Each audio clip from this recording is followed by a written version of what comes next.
والذين آمنوا وعملوا الصالحات لندخلنهم في الصالحين.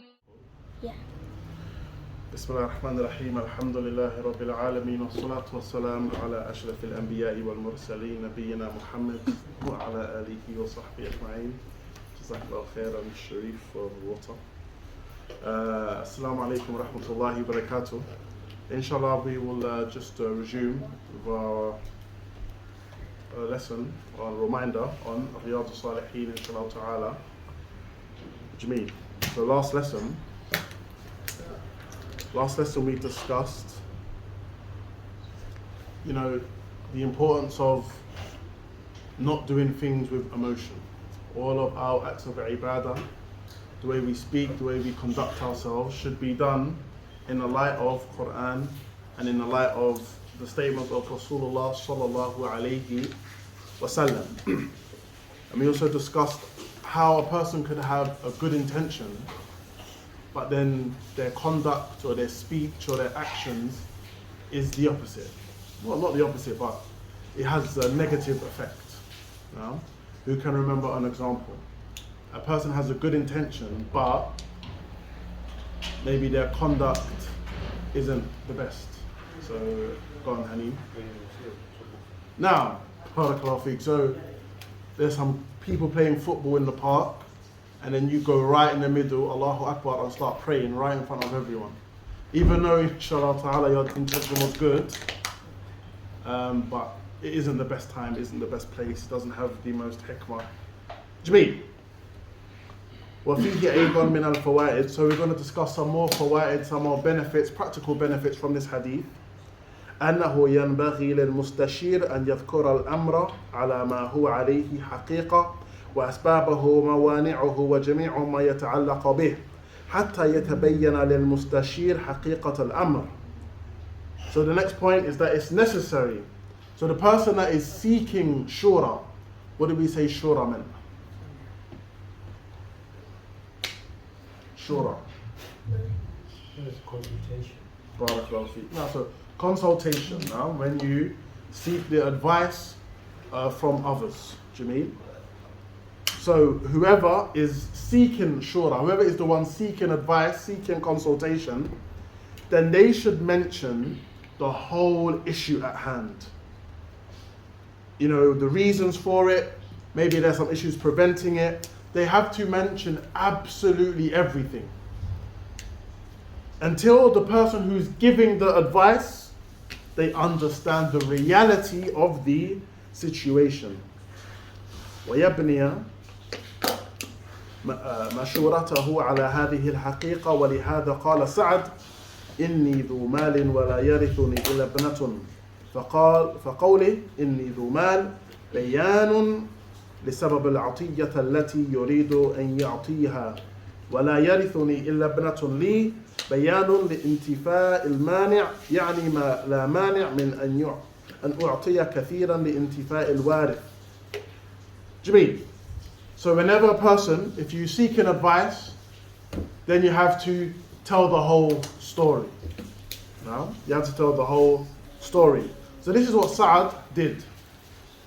He said to the Prophet sallallahu alaihi wasallam, I'm someone who has a lot of money, and there's no one for me to give this money except my daughter. So when he said, I have a lot of money, he was telling the Prophet sallallahu alaihi wasallam that he wants to give it. There's no problem in him giving money. But then when he said that I have no one to inherit this money except my daughter, then this is he's making clear to the Prophet sallallahu alaihi wasallam that there is nothing preventing him from giving any money, because there's he doesn't have many people to give money to. So he's making clear to the Prophet that he doesn't have many inheritance, doesn't have many heirs to his money, so he's free to give as much sadaqah as he can.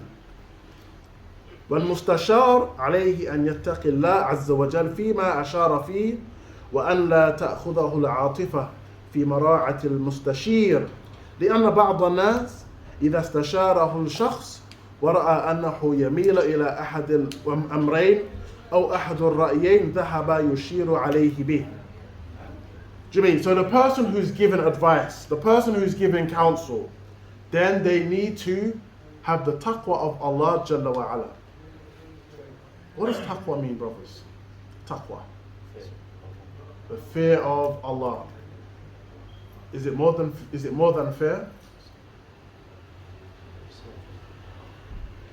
It's more. What do you mean? So the taqwa, it was reported that Ali bin Abi Talib said the taqwa is khawf min al-jaleel. So fear of the Most High, the Most Gracious, the Most Great. Wal amalu bit tanzeel, and to act upon what is revealed. What is Allah revealed from the Quran and from the actions of Rasulullah sallallahu alayhi wa sallam. Wal qana'atu bil qaleel, and being happy with just a little bit. واستعداد ليوم الرحيل, and preparing for the day when you travel back, you journey back to Allah Jalla wa Ala. So for the person who's given the advice, then they have to have the consciousness of Allah Jalla wa Ala in whatever they advise.